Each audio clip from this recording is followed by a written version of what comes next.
going on, ladies and gentlemen? My name is Kevin Jackwitz. This is the Kaged match, and this is going to be a review for AEW Dynamite for January 8th, 2019. We start out right away with Adam Page and Kenny Omega versus Private Party. Last week, Adam Page had some words with Private Party. And, you know, it was kind of the story of, are Kenny Omega and Adam Page going to be able to get on the same page? No pun intended. Well, they do. The match was great. Absolutely loved it.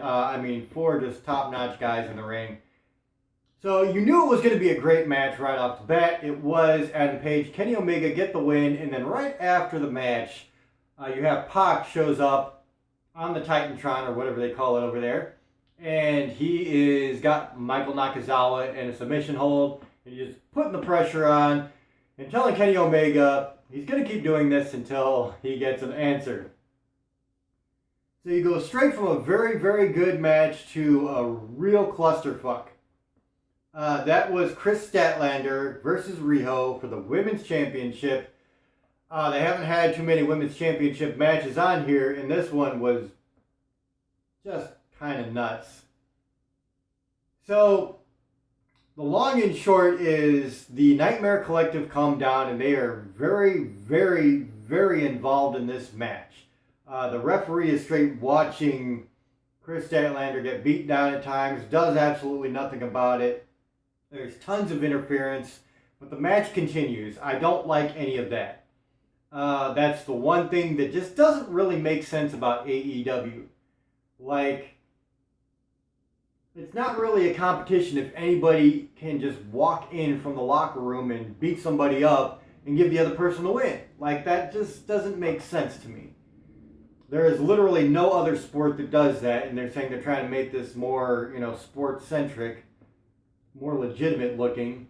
That doesn't make it look legitimate. That's the first thing. The second thing is, it was just a cheap match all the way around. There was tons of interference. There was tons of gimmicks that didn't really amount to anything. So Melanie Cruz and Awesome Kong come down originally, and they are kind of interfering in the match. They eventually cost Chris Statlander the match. So then Chris Statlander goes after the Nightmare Collective, and she does like Suicina on Awesome Kong, knocks her down, and then she gets a Brandy Rose's face. And then this bald dude who is absolutely nobody in the wrestling business, never has been, and they're talking him up like he's been huge, is Dr. Luther. They call him Luther here. And they're like, oh, is that Luther? And nobody knows who the hell it is. And so he grabs Chris Statlander's arm as she's about to hit Brandy, and then Awesome Kong takes out Chris Statlander. Then Hikaru Shida and Big Swole come down, and so they're saying they're dividing the lines between these two groups, but nobody gave a shit.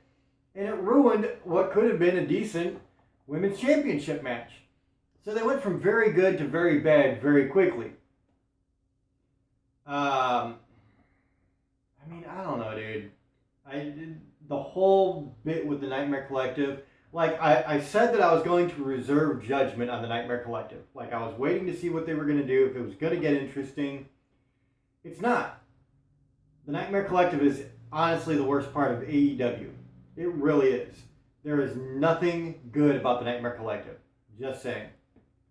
So then you get Kip Sabian and Penelope Ford doing their little heel promo. No big deal there. Christopher Daniels versus Sammy Guevara. A really good match. I think these two are really good in the ring together. They got some great chemistry. So another great match that ends with Christopher Daniels being distracted because Pentagon Jr. comes out with a microphone and he's talking shit to Christopher Daniels. So it gets him distracted. Sammy Guevara kicks him in the back of the head, gets the win. Then the Dark Order come out and try to recruit Christopher Daniels. Dark Order is another part of AEW that I just haven't been a big fan of. And so they're trying to get Christopher Daniels to join the Dark Order. He throws the mask that they hand him back to them. They start beating him down. Then the SCU and Young Bucks come out and help out Christopher Daniels. And so there was this big fight. SCU and the Young Bucks push back Dark Order, and that's where they leave that segment. Dark Order, they've got some great promos. Their packages have been creative. but the execution in ring, not so much. So that's just kind of where it's at. Then you get the Lucha Brothers versus Dustin Rhodes and Cody. I really like this match. Lucha Brothers are amazing. Dustin Rhodes is pretty damn amazing for his age, dude. I gotta say, he's added some crazier moves into his repertoire as he's gotten older, because he sees what wrestling is becoming, and he's not afraid to put his body on the line, and he does. He goes out there and he pushes himself, and he looks good. So I give all the props in the world to Dustin Rhodes. The guy is just ageless, man.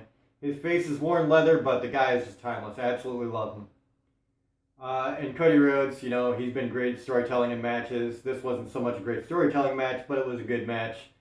Dustin and Rhodes and Cody come up with the win.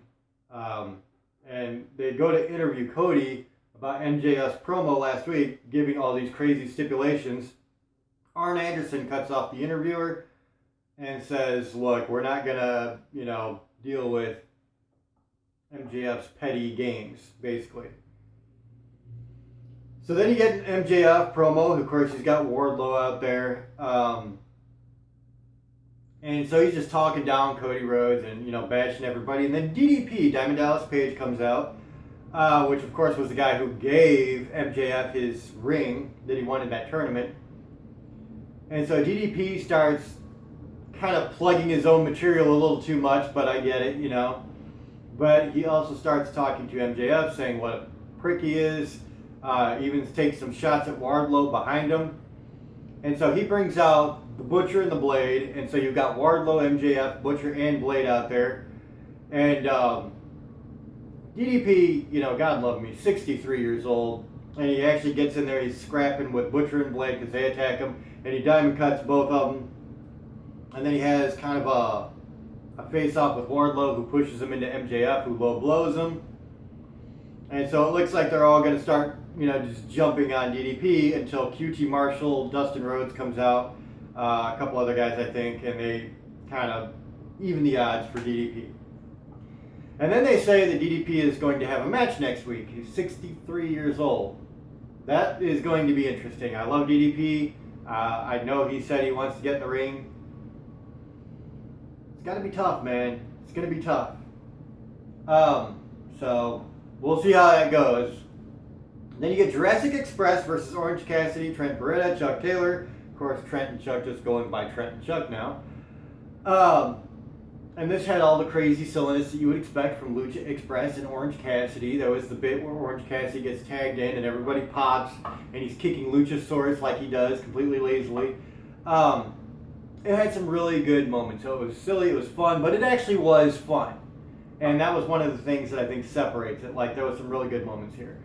At the end of the day, though, Jurassic Express does get the win after a very good match, a very fun match. What more can you ask for? And that brings you to Chris Jericho with Sammy Guevara and Jake Hager. They're cutting this promo with Jon Moxley because they're still trying to recruit him into the inner circle. And then Jon Moxley says he is going to, give them the answer. Last week is what he said. Well, he comes out there, they're all trying to build it up. Jon Moxley says that he's in the inner circle. He rips off his jacket and he's wearing an inner circle shirt. And you kind of knew right away that something was up because they didn't just cut it off there. And so Jon Moxley says, what about the keys? So Chris Jericho gives him the keys to the car. They're all drinking champagne. And then Sammy Guevara and Jake Hager leave the ring. And so you have Jon Moxley and Chris Jericho in the ring by themselves.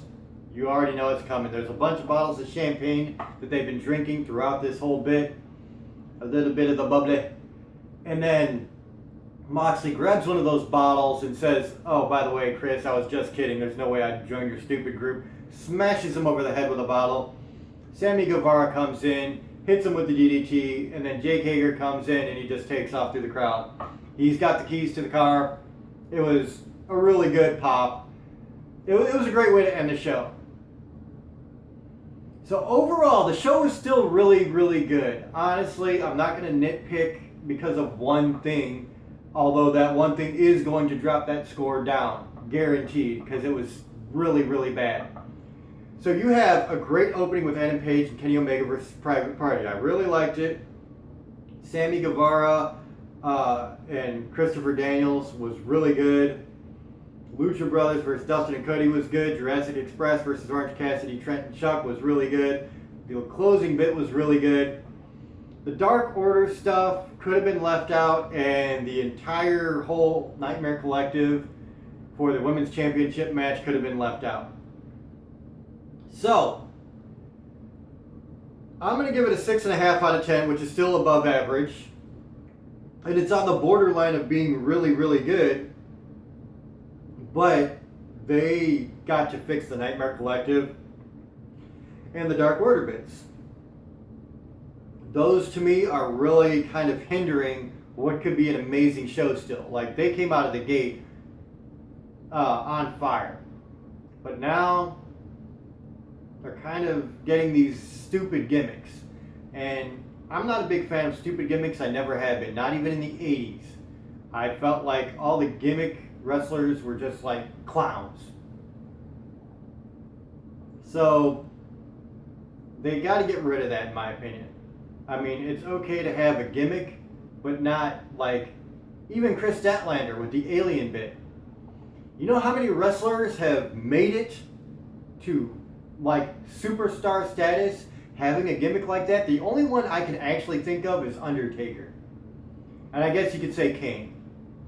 But Kane wasn't necessarily as gimmicky as The Undertaker. You know, the big guys who have made a name for themselves, Rocky Maivia, Stone Cold Steve Austin, Shawn Michaels, Bret Hart. You know, all these guys that were just a name and kind of an enhanced version of themselves, you know, their character, their personality. The gimmicks don't fly, in my opinion. So it's just kind of something to think about. Even Sting wasn't really like a gimmick. He wasn't an Undertaker or an alien or anything like that. It was just a guy with one name who used face paint. So that's my thoughts on it. So ladies and gentlemen, 6.5 out of 10. Let me know what you guys think in the comments below. If you enjoyed this, hit the like button, subscribe, and share. My name is Kevin Jackowitz, Kaged Nation, out.